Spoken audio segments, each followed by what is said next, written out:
it's a mushroom land. I got nothing funny to say.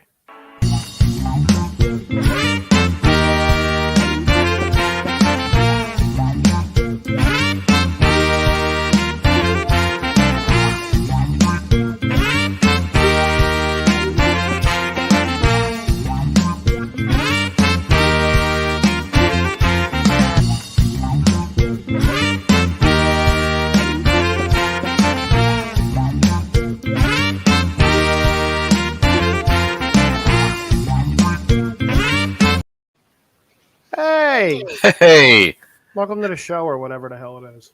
wow! Somebody had a long day. I'm in a bad mood. Saw Dom's already here. Oh, that's good. Wow, I'm in a bad mood. you are salty. I really am.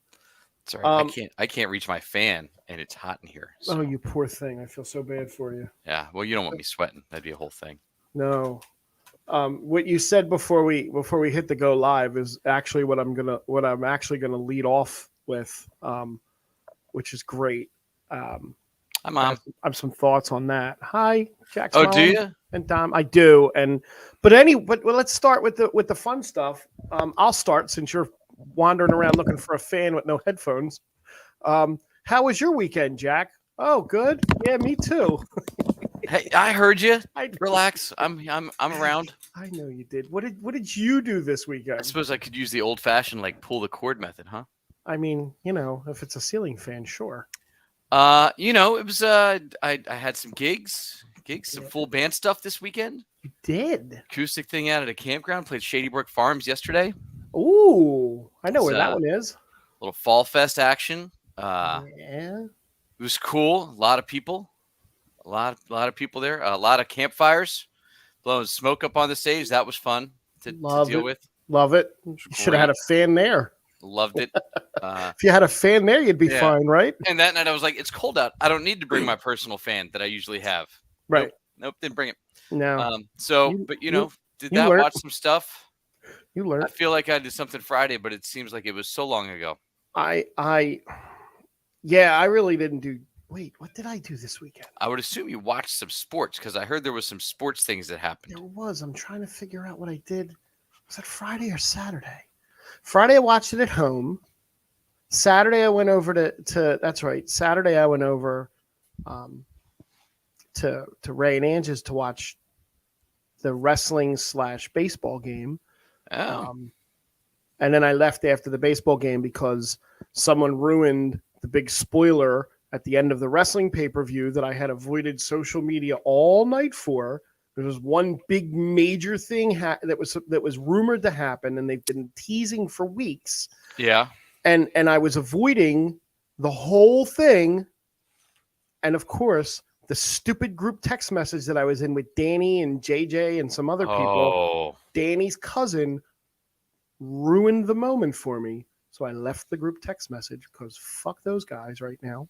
Not all of them, just the one guy. wow. Yeah, dude. And then Sunday was so we had a really good sports weekend in Philly. We had the Phillies sweep the St. Louis Cardinals.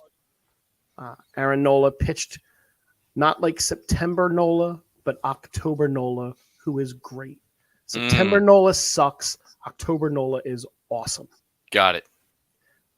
And then we had the Eagles move to still be the only undefeated team in the NFL, thanks to a shank, thanks to a wide field goal. By what team was that? That was the Atlanta Falcons. Oh no, wait, I'm sorry. It was the Arizona Cardinals that looked like the Atlanta Falcons because their black uniforms suck. All right, so more Cardinal. Yes, More Cardinals getting beaten. If you were a Cardinal fan this weekend, it was a really bad weekend for you. Hi, Jack. Not you, the other Jack. Yeah. So that was all good. And then the wrestling thing, of course, capped off the weekend. But not only was the wrestling thing awesome, the Phillies thing awesome, the Eagles thing awesome. There's one more awesome sports moment that happened this weekend. Oh, I don't know what this was. The New York Mets finished the season with 101 wins.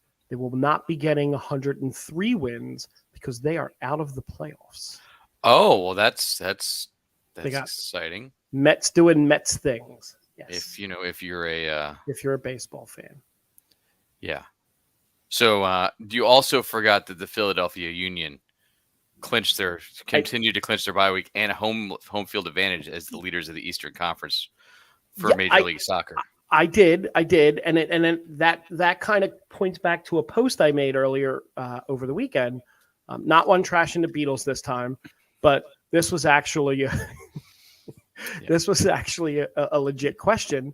Not that we're going to delve into much sports, but Philadelphia always talk 4 for 4, 4 for 4. You know, the 4 big Flyers, Phillies, Eagles, and Sixers. And the Soul, right? No. I think they folded actually. But with the emergence of soccer, thanks, Pete. It's I have a news story about Ezra Miller. Thanks, Pete. Really appreciate it. As soccer is emerging in Philadelphia as a really big monster thing, do we now go 5 for 5 instead of 4 for 4? Because the Union are becoming incredibly popular. They sell out all the time, right? Just about. Right. Last year they would have won the tournament for Major League Soccer if they had not had to play the championship game with 9 out of 11 starters out with COVID. I was going to say there was something big. Yeah. So it was ridiculous. Like I am not Andre Blake, who's the MVP for at least the last 2 years, right? Was not allowed to play, and neither was any of the other guys, all because they had symptoms and then tested positive within a couple days. I'm not a big soccer fan. It's never just been a sport that I liked, but I'm noticing that there's an uptick in popularity.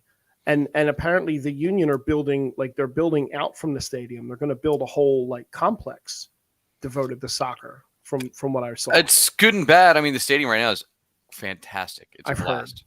It's nice. It's small. There's not a bad seat in the house. Tickets are completely reasonable.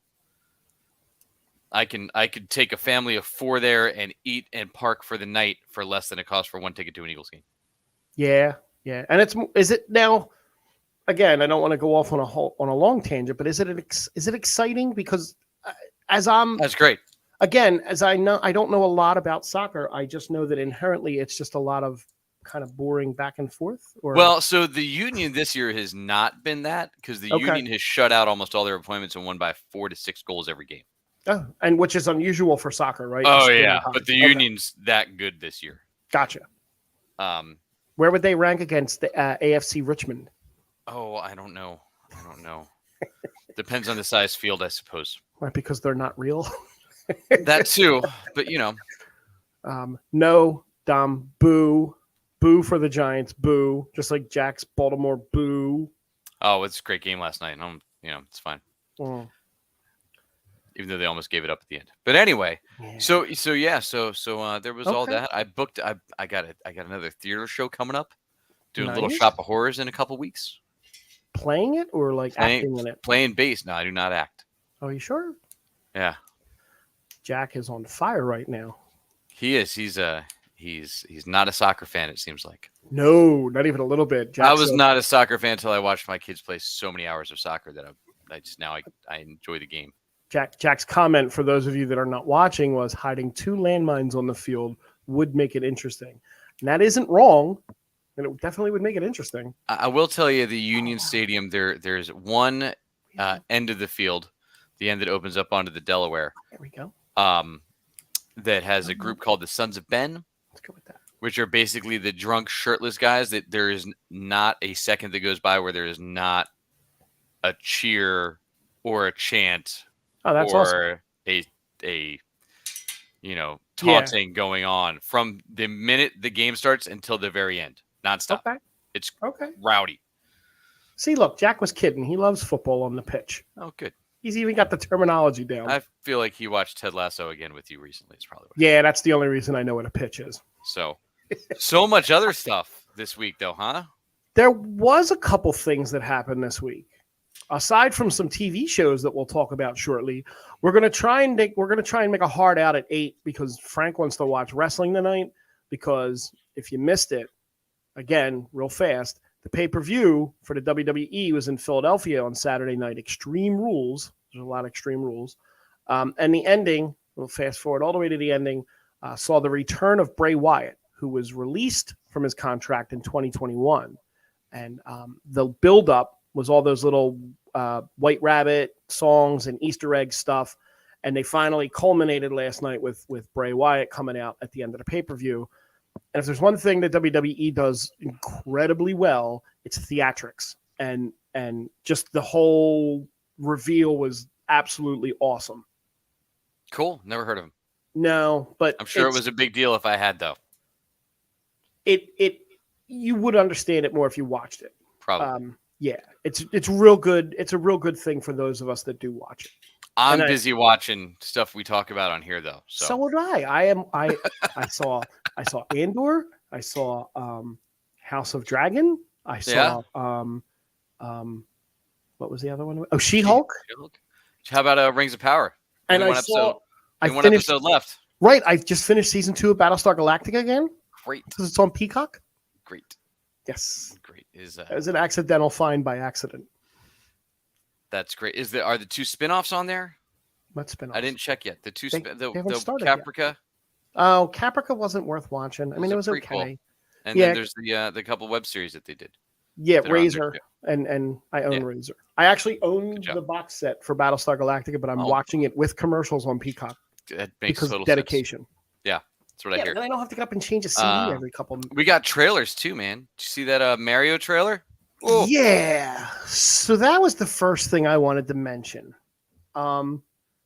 There's people. There are people. There's people. There are people. There are. Words sound weird now. People is plural. I'm in that Ted Lasso words weird thing again. Yeah. So there are peoples. That works. Yes. No. There are peoples out there. Just yeah. Good. It's all great. There are individuals in the world that really are unhappy with Chris Pratt's voice. Now, before I go into my thing, what did you think of this whole voice gate? Well, so there's a couple things. One, let's remember it's a kids movie. One, yes.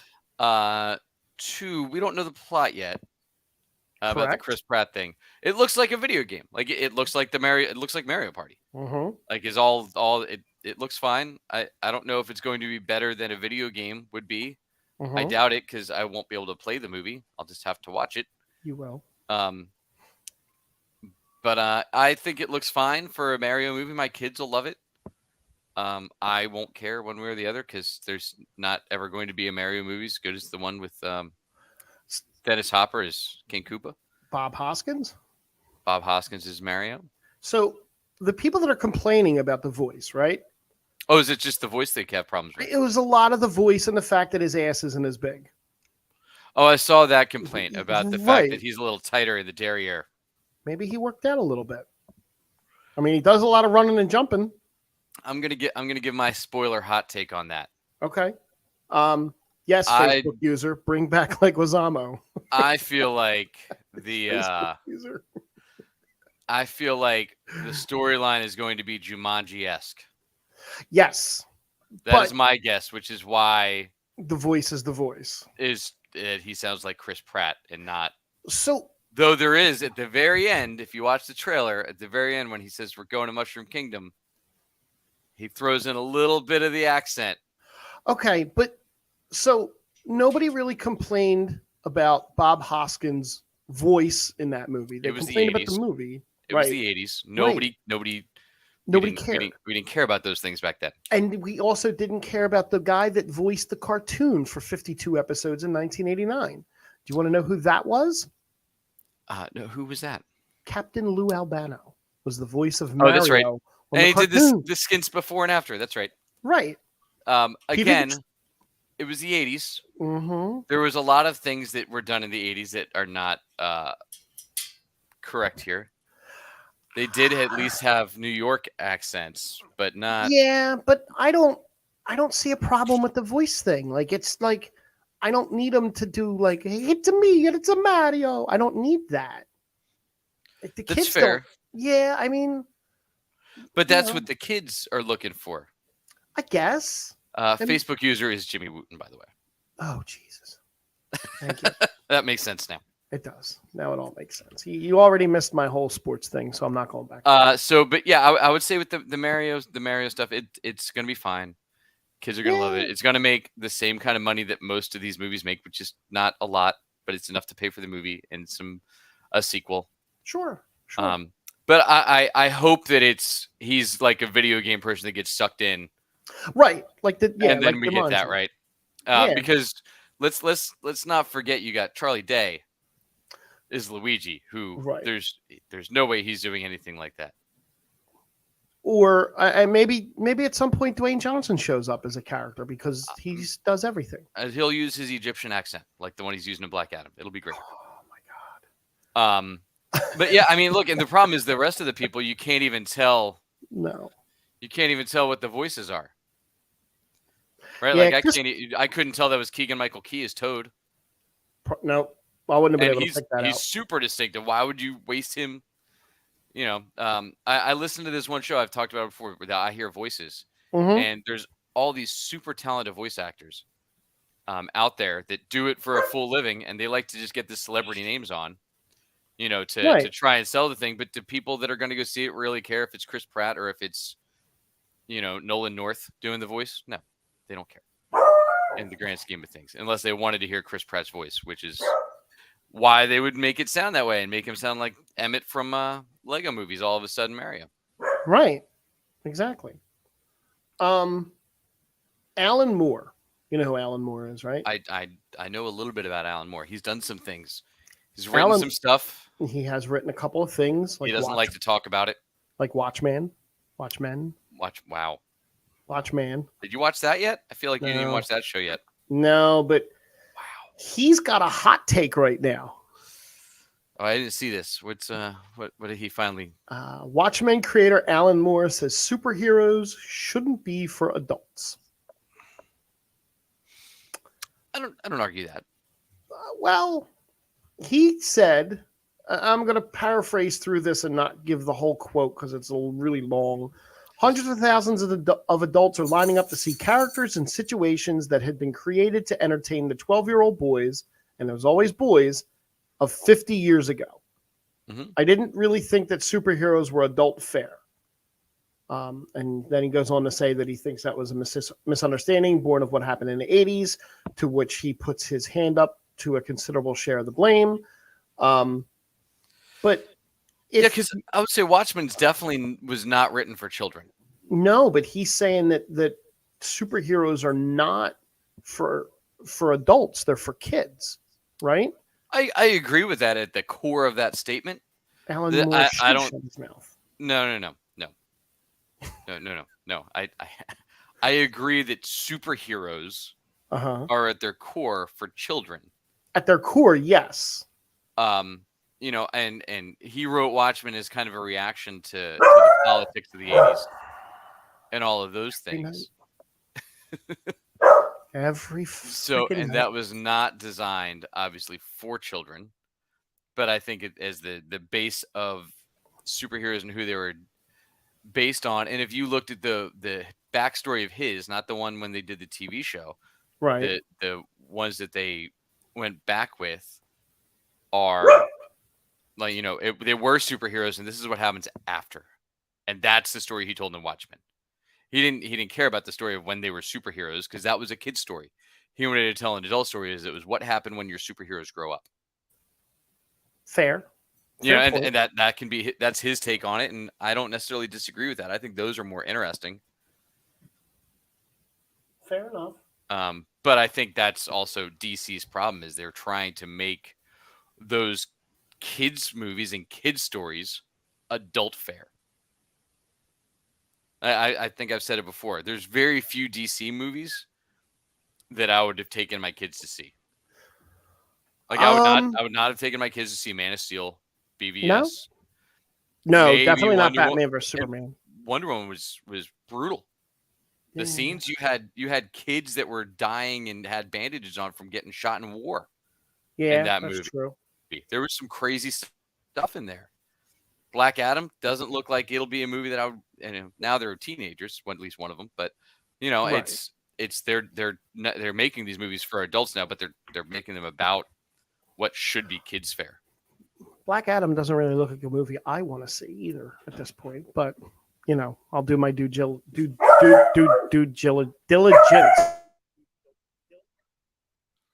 Yeah, we'll see. Black Adam also drops on the night that the Philadelphia Union are playing their first playoff game after the bye week. So we'll see which wins out there. I'm not sure yet.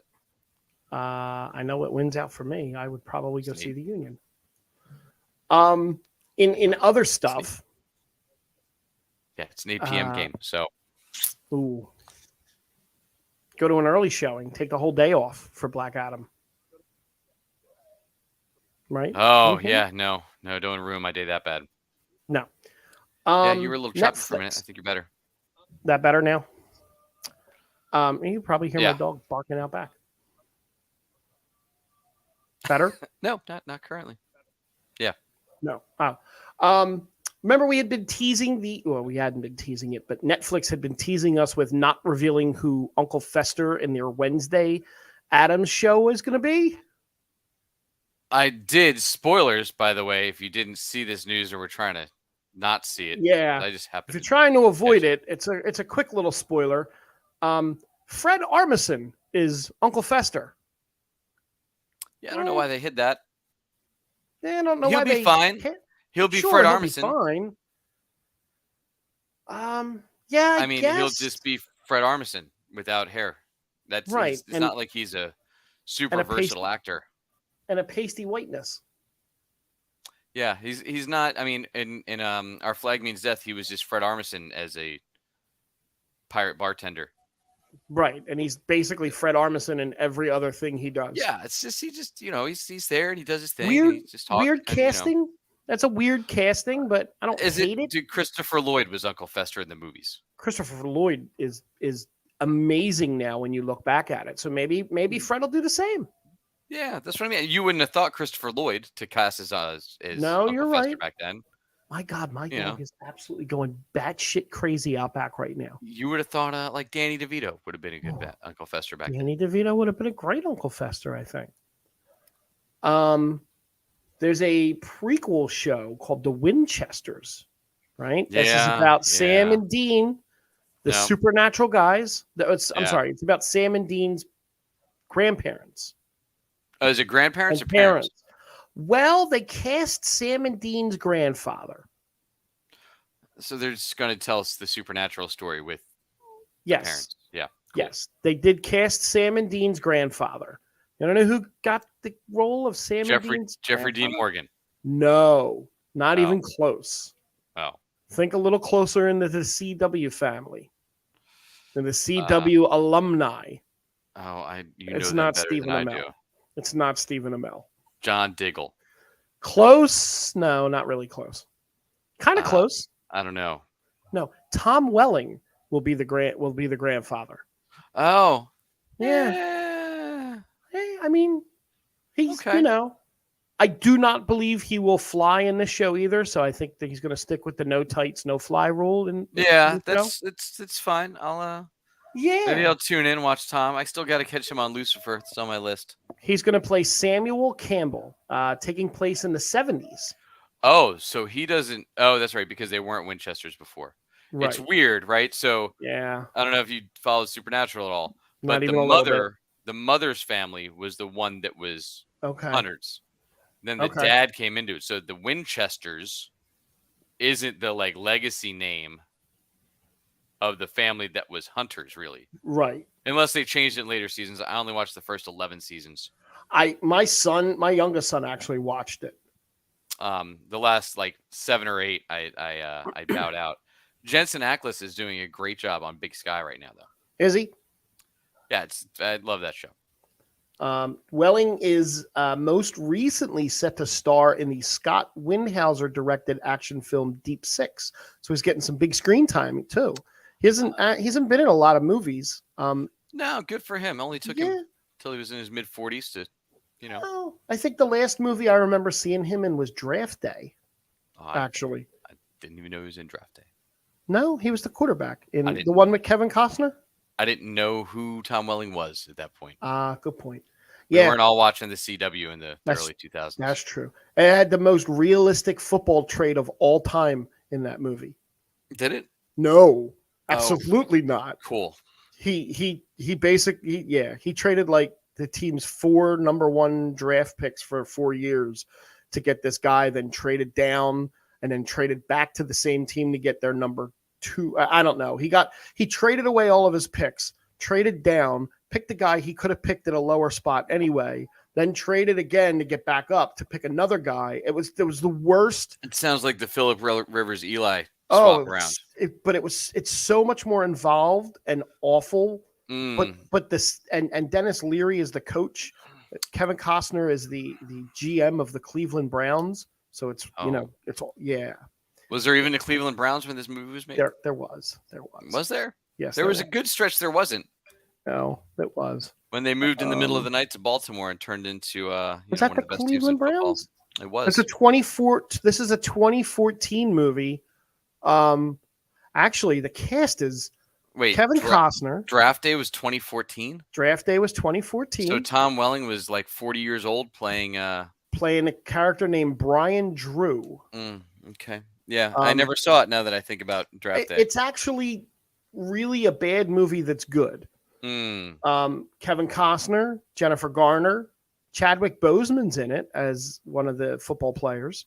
Oh, look at that. Puffy Combs, Ellen Burstyn, Frank Langella. I mean, it's got a really good cast. Yeah, It's just not a really good. It's a really not a good script, is what it is. Yeah, I'll just watch Any Given Sunday again.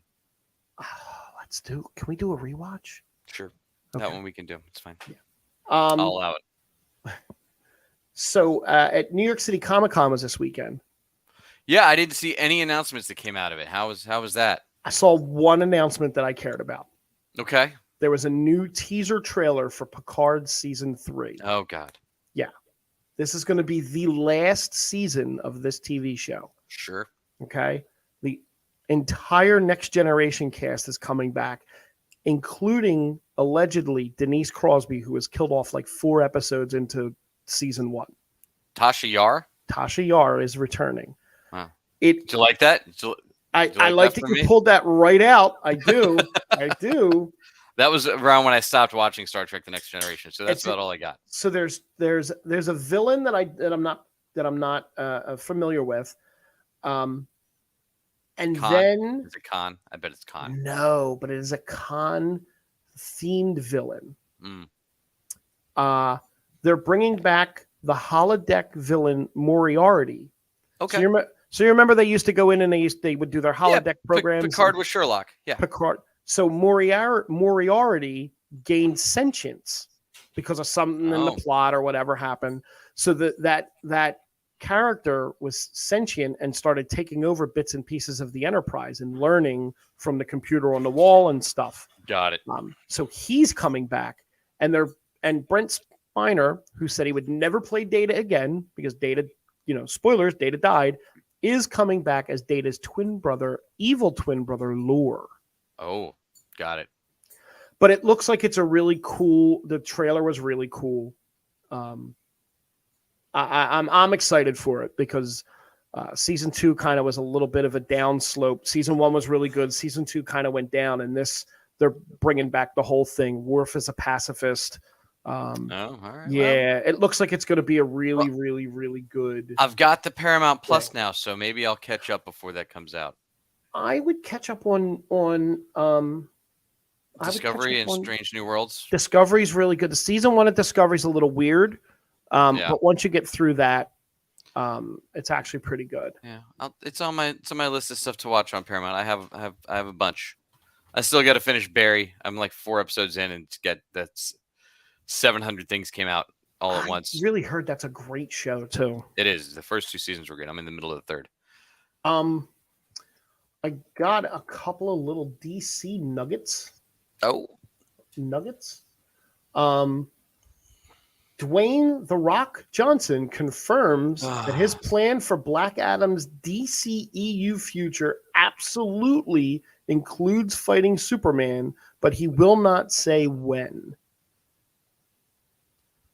Wesley isn't a Q. Wesley is a traveler. Way to shut him down, Frank. He's not a Q. He's a traveler. As Pete said, Wesley Crusher was a Q. He's not a Exclamation, Q. exclamation, exclamation. With a smiley face. Frank disagrees. No, he's not a Q. He's a traveler. Now I know how to get Frank all fired up. It's going to randomly text him that. Wesley Crusher is a Q. If everybody can randomly message Frank that this week, it'd be fantastic. I Thank hate you. all of you.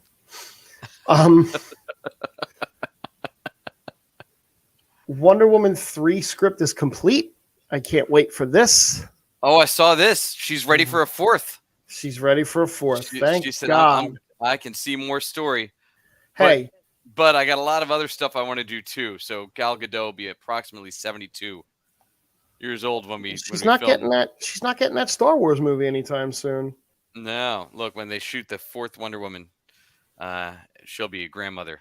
So, our buddy Pete, who trolled me earlier with the Ezra Miller thing, Ezra recently filmed new scenes for The Flash last week as part of the latest round of reshoots. You're a little choppy there. Oh, can't wait, hoping that he doesn't make it out. No, there was a picture where the director was kneeling down and he kind of took a selfie and blurred behind him was the Flash in a new suit. And the suit looks suspiciously like the CW Flash's suit. Oh, is it these are the reshoots to get Gustin in the movie taken over? God, look, I hope so. End of awesome? the Flash TV show. Gustin jumps to the movies, takes over for Ezra. I mean, he wanted to do new Starts projects. Getting the paycheck he's deserved because even the leads on those CW shows don't really make that much cash.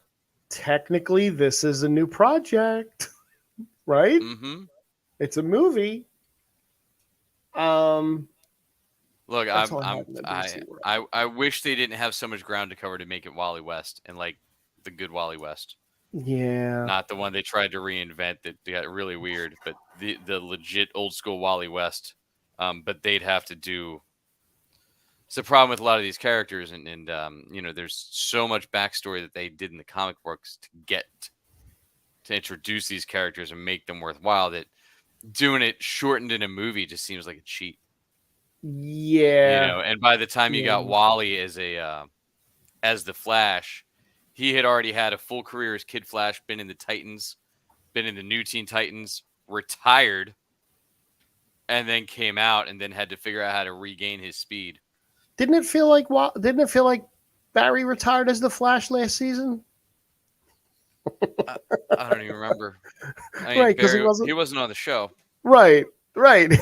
Maybe he had his time off. He has his mother-in-law. Yeah, his mother-in-law does all the work now, while their baby just is, I don't know, fending for himself in the streets. Well, yeah. The 2-year-old is as you do with super speed. Did you notice ever in that show? I'm sure you're not caught up. That in all these future things that they go to, Joe and Cecile's baby never mentioned. Ooh, I wonder how bad that is. Iris's baby brother never mentioned anywhere. They don't even mention that's Iris's brother. No, they don't. But never mentioned anywhere. Should be a little bit, not much, but a little bit older. Little bit part of the story. And mom's a meta, so should be tied into all of these story arcs. Should be. Hey, Dylan, thanks for joining in. Dylan. Oh, that's fun. You know what? Let's go here. Dylan's here. Let's go to the Marvel world for a little bit, and we can throw in the She-Hulk stuff. I'm sure you were all caught up on everything Marvel released in the last week, right? There's actually something that Marvel released that has the 4th highest Rotten Tomato audience score of any MCU show that I might actually peek and take a watch now.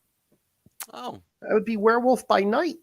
It was really good. Apparently, and there's people that are going into it without reading the comics that are raving about it. It has nothing to do with the comics. No? Okay, even better. That's even better. No, it's a 60s late night Saturday night Elvira up all night kind of. It's not super campy, right? But it is shot in black and white.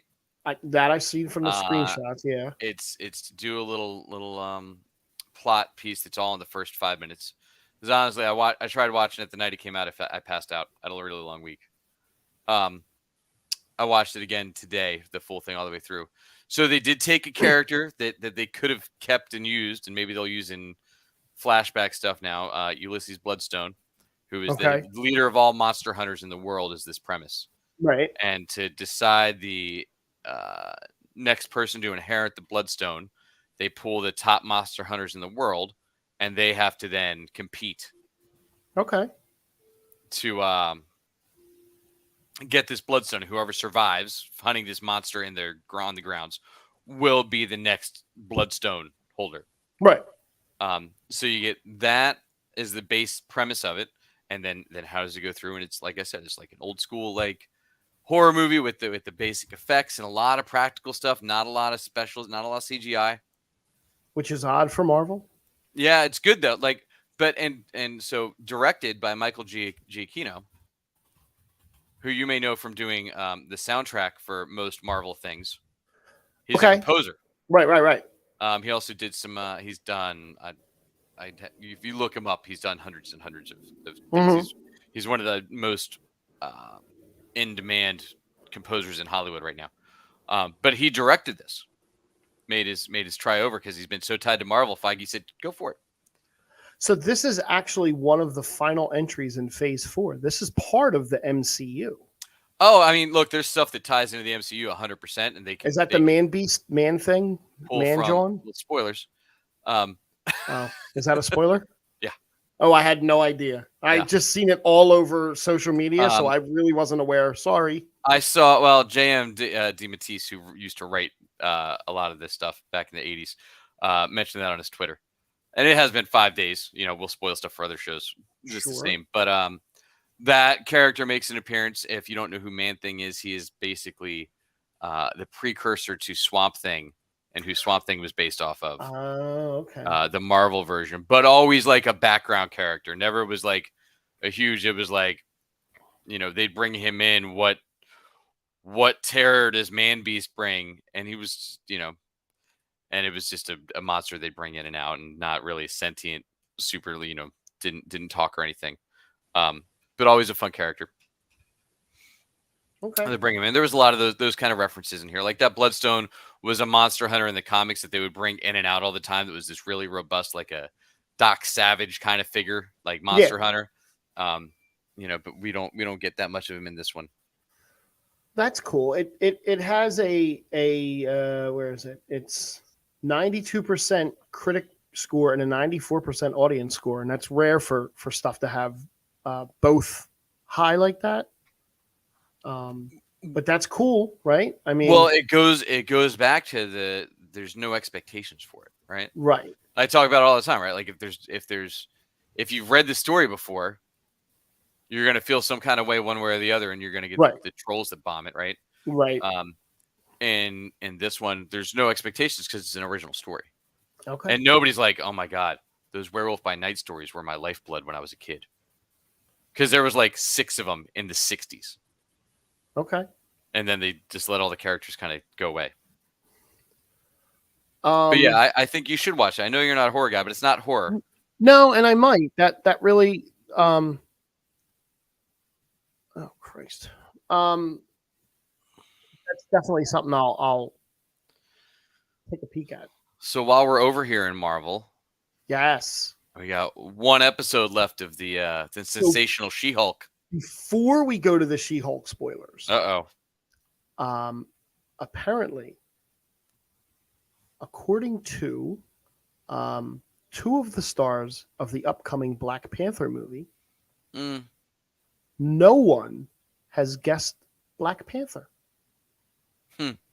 Now, I mean, no one like it's she said, and I'm going to get the names completely wrong.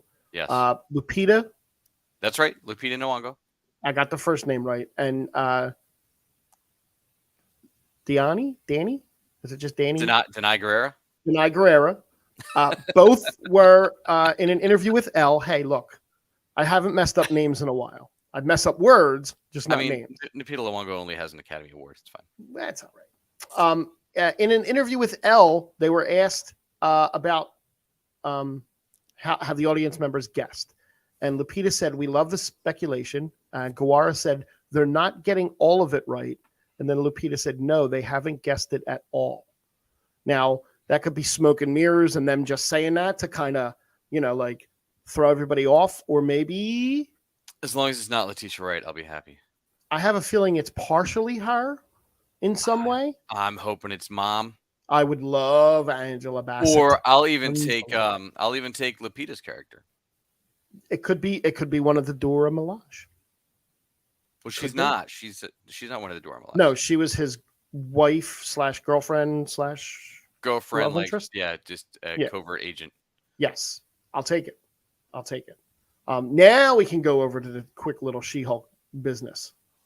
I mean, what a setup for the end. The episode all around. And you got Daredevil. How do you mean quick? Daredevil. Yeah. What do you think? So I watched it twice. Okay. I watched it once and told you what I thought. And then you told me what you thought. And I went back and watched it again. And I saw it a completely different way. Oh, look at that. So I don't have the negative feelings that I had towards it. I felt the first time I watched it that they made Daredevil too much of a joke, and that they made Daredevil too much of like a gag. And then watching it again, I realized that the two of them do have sensational chemistry together, and he fit that story, and he fits, even though it seems like he is still the same Daredevil from the Netflix show, that he fits this world now perfectly. I agree. I think it would be weird to bring, and it wouldn't have worked, to bring in down in the dumps, everything's awful Daredevil, and to be like, well, what's this guy doing? It doesn't fit the show at all. She-Hulk, I think She-Hulk continues to just be a great show. It's just not the show that most people expected or were looking for. But I think, and when people go back and look at this show in another year or two, they're going to be like, this is one of the highlights of Phase 4. Just because it's funny. And Tatiana Maslany is amazing. She's great. So there was a line in the courtroom scene that completely changes the entire universe when Matt Murdock said that the Sokovia Accords have been repealed. So like that's like game changing for the whole universe, right? Yeah. It's I don't think we've seen anything involving the Sokovia Accords. No, since Ant-Man 2, Ant-Man and the Wasp, right? It's been a while. And maybe I'd have to watch Hawkeye again because I feel like they talked about them in Hawkeye. Maybe. And this is not that long after Hawkeye, I don't think. I don't think so. Pete, the Daredevil from the Netflix TV show was absolutely nothing like the Daredevil in She-Hulk. No, but could have been and should have been. Pete saying Daredevil was pretty cool and funny. If the show was like that, I may have to go watch it. Right. In the Netflix show, he was very brooding and angry and sad. But he wanted to. I think we could have had all of these other moments for him, but that wasn't their plan. Their plan was, let's make something darker than what they're making in the movies. Yeah. And let's do it this way. But now we want him across the board. So like on his show, it can get a little darker, a little grittier, right? But like, there's Daredevil always had this weird balance. I've been back reading the run. I went back to like issue 140 and started, I want to say, which was like 1977 or 78. Okay. Where I started the run again for Daredevil just because I hadn't read a lot of it. I wanted to read the Frank Miller stuff. And he always has this a little bit more of a lightness. And I mean, again, it was the 70s. So like even dark. And he was going through some crazy stuff in the comics, but like would still come out and like crack a joke here and there. Do a little bit of that wit. There's a reason that people like him, as a blind guy, that in the comics versus the movies, they really dig into like, he's got this, townhome, or it's not the brownstone in New York, with Right. like there's a training facility here because they're actually successful lawyers, Right. Not right? Not scraping like by. struggling down in the dumps. Like they both have money and they both do well, and mostly it's, they do like the charity cases and things like that, but they also then will go do big clients like Luke Jacobson, Right. which I like that version of that side of his life better. And it was a good appearance for him, having him there the way they had him there explains why he's in that city and not in New York. And it all, Yeah. like, they really did map it out really well. I mean, how fitting for it wouldn't work on another show, but for this show, how right in key with this show is that he's walking away and the next morning still in full costume Oh, the walk of shame was with great. his boots in his hand. Yeah, no, that was great. that was pretty good. I enjoyed it. I'm curious to see what they're going to do in the finale. It's overall been a pretty fun show. I would say I've enjoyed almost every episode. And if you watch the people that don't like it, like they're calling out all the people that things we're going to complain about. Yep. They call you out in the episode and are like, "Hey, what is it? Why is she here? What's the big twist? Is Red Hulk coming? What's going to happen?" and they've been subtly taking shots at the fan base throughout this whole show, because they knew there was going to be hate. Yeah. So after the finale next week, I think we should revisit our rankings of the MCU shows, just as a quick rundown of, since what's come out with this one included in it. Now we can run down what we think are. We'll see where it ends. So far, I would probably put this second in mine. That's pretty good. That's pretty good. There's been a lot of bad Disney Plus shows. Yeah, there have. But I like some that you don't. That's why I think we'll revisit this next week. Yeah, absolutely. We'll do the Andor thing real fast because there's really not a lot to talk about with that. And then we'll end with the House of the Dragons. Yeah. Okay. So if you haven't seen Andor this week, you really didn't miss much. But what did you think of the show? I think I slept through a solid 20 minutes in the middle. Yeah. I want to know why we're going the route we're going with Mon Mothma. Right. So, like, where is it going to play in that I care about her family? You know what I mean? That's where I'm intrigued to see where that direction goes. I think the stuff with Andor and the dude from and he was just in the show Feed the Beast, or not Feed the Beast. Right. What's the show called? I don't remember. The Chef show on Netflix. Chef?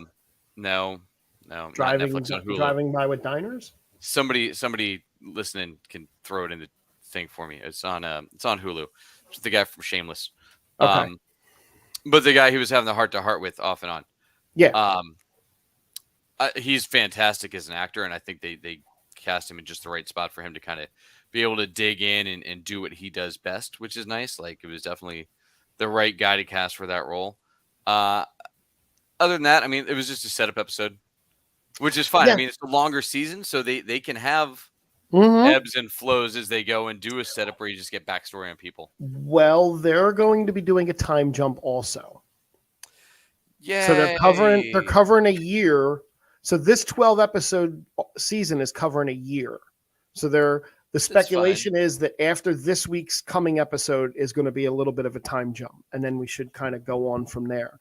Well, I'm fine with a 6 month or a year time jump versus 8 Right. years at a pop. 8 years at a pop. One of the things I did notice, and then I read an article about it, is that they've managed to make TIE fighters terrifying in a good way. Like, when the TIE fighter comes by, they're terrified of that spotting them, and they all like hide for cover. And just that sound, I mean, the sound of the TIE fighter flying by is awesome. Yeah, why wouldn't you be? Right? If you're just on foot and you don't have anything, why wouldn't you be freaked out by seeing one of those? If a stormtrooper's flying it, you're not going to get hit. It's true. Which is something else they also haven't shown yet. They haven't shown a stormtrooper yet. So the time frame we're at, we're 5 years before Rogue One. Right. So which is what, 6 years before A New Hope starts? So we're No, no, because Rogue One ends at the beginning of A New Hope. The end of the movie is the beginning of a new. You can watch Okay, them right into you're each right. You're right. So it's 5 years before A New Hope, still too. other. Yeah. So we're how long after um Obi-Wan? So we're 5 years after Obi-Wan. No, no. Is this happening at the Um, same time as it's a Obi-Wan? few years after Obi-Wan. It can't be much though. That's what this is. Actually just googled that. It says Star Wars Andor is only meant to be set around 5 years before Rogue One and a few years after Obi-Wan Kenobi. It can't be much though, because the kids Leia had to be 10 Mm-hmm. in Obi-Wan Kenobi, right? I don't think Yeah. that was an 8-year-old running around in Obi-Wan Kenobi. Who knows? The Bear is the name of the show I was trying to find. Oh, okay, okay. Great show. If you ever worked in the restaurant industry, oh my god, it's a fantastic show. But yeah, I don't know. Because So we had according stormtroopers in Kenobi, right? according to this article that I'm reading now, stormtroopers are viewed as the Empire's most elite soldiers in the universe, only being used when most needed and for the biggest threats. This tracks with previous appearances, given they have only really appeared in vital situations such as major battles or alongside Sith/Jedi. As Andor has been more grounded in tone and is not yet necessarily showing events worthy of stormtroopers' attention, makes sense they have not appeared, and instead the likes of Pre-More Security or the ISB are the focus. Yeah, I mean we've just been seeing their vendors, right? We Yeah, haven't seen the actual one. But no, it so makes sense. do you think at some point in this we run into Fulcrum? It's possible. I hope not. Like Well, if but it doesn't have to be the Ahsoka Fulcrum. if it's Ahsoka Fulcrum, I would like to just hear the voice and not see Ahsoka. If it's the Fulcrum from Rebels, again, Well, she was Fulcrum in Rebels, so it was. and Wait, then wasn't the other guy once was when Fulcrum? she was killed, Right. That's when then the the other guy other picked dude it up. took over, who was part of the Empire. I wouldn't mind seeing him pop up and not her. And how do we not get Thrawn? Ah, I'm hoping that for Ahsoka that we are getting Thrawn for Ahsoka. Yeah, but how do you not like pop him in here? I mean, he was pretty busy in Rebels. He was, but this also isn't yet at a level of we need something like that here. I don't think that they need it in the show, but like No, they definitely don't. It depending on how much we intertwine with existing canon, right? Like where do you, because it doesn't make sense that this was during when they were chasing Ezra. Yep, I know. Is within a year or so, right? Because I think the Rebels TV show took place over the course of like 3 or 4 years. Yeah, it was over a couple years because Ezra grew. Yeah, Ezra aged up during it. Yeah. And then before the Battle of Endor, Hera and Kanan's kid was born in like 4 or 5 because he was in the ship with them. Yep. Yeah. So I don't know. You got to be close. I'm excited for next week's episode because it should be a big spectacle of an episode. Yeah, they saved all the money this week to throw. Yes, they definitely saved all the money. All right, to round out the show, was probably my favorite episode of House of the Dragons so far. Really? Absolutely. You're caught up on it, right? I am. All right. So anybody else, if you have not seen House of the Dragons, we haven't been doing a good job of saying we're doing spoilers because it hasn't really been anything super spoilery except the Daredevil thing and the man beast that I ruined or man guy that I ruined. Yeah. But this is the House of the Dragons spoilers. This is where we're bringing it home. Did you enjoy the episode? It was fine. It wasn't my favorite, but I've still been reeling from all these time jumps. We get another one. No, we don't. This was the last one. No, right. That's what I mean is we got another one. Yeah, we got another one this week. Yeah, this. Yes. And some of the stuff with this jump, I don't understand. Which stuff?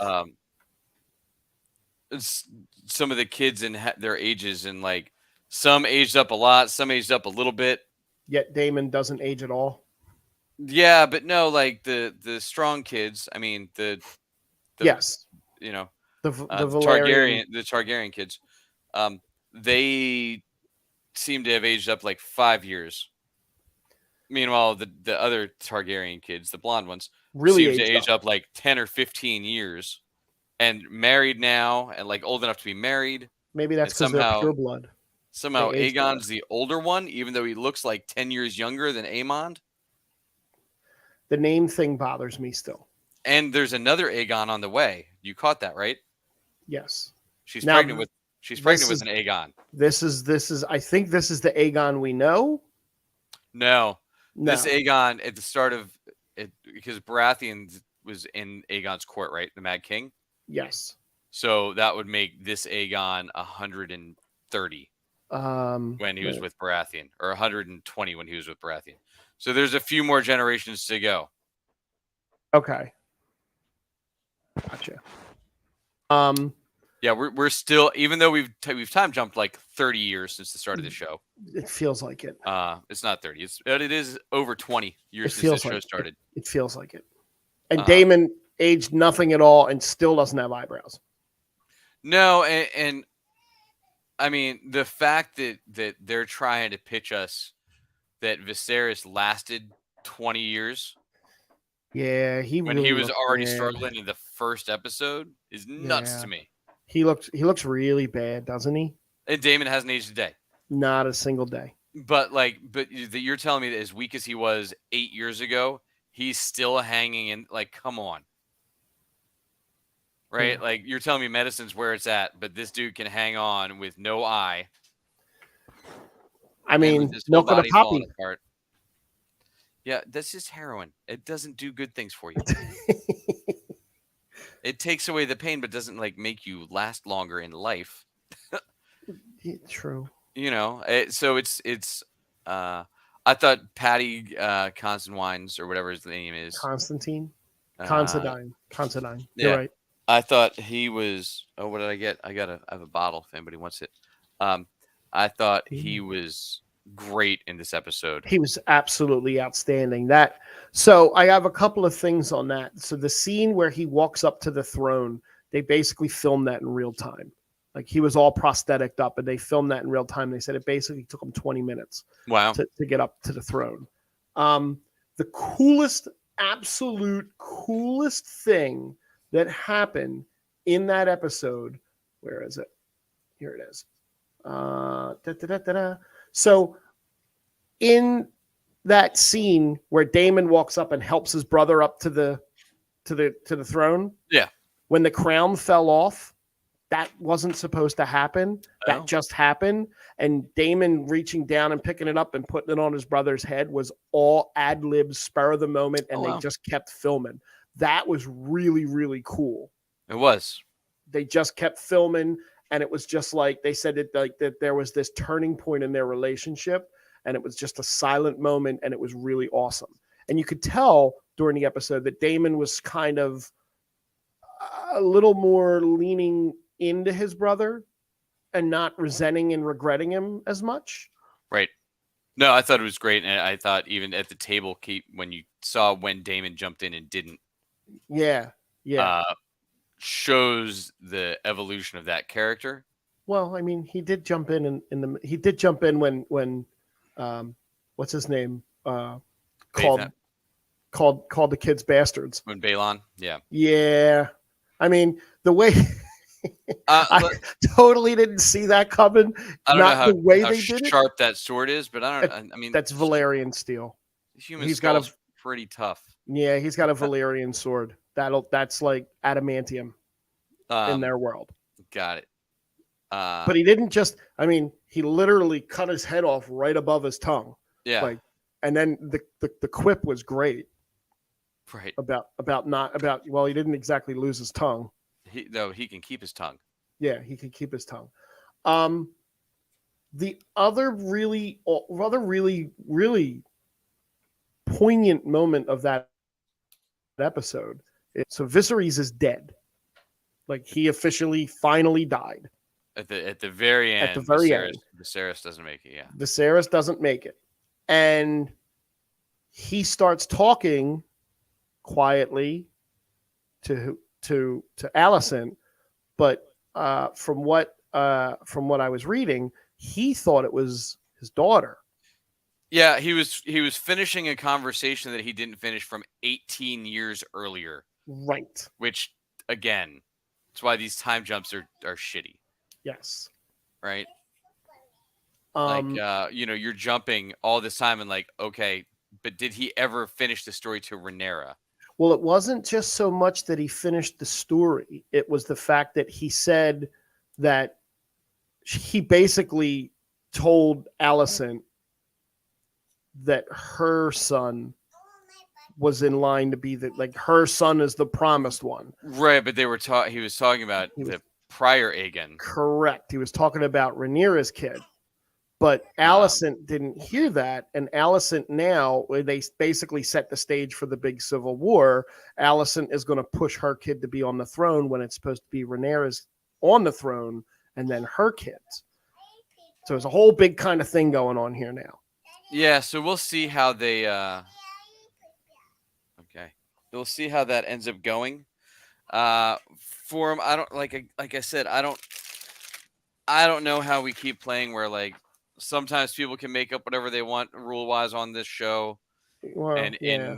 in in Westeros, and sometimes they can't. Sometimes they're bound to it, and like the King's word matters completely for who's running um whatever it's called, the not Dragonstone, because that they're staying at Dragonstone, but wherever the Valerian family is, um, because now her other kid gets that one, right? But like, Mhm. I'm not interested enough in her oldest to believe that he has any shot at beating Aegon or Aemon out, even in a single battle. Like, I would just be like, all right, let's do a duel. Great, you're dead. It's my throne now. Bye.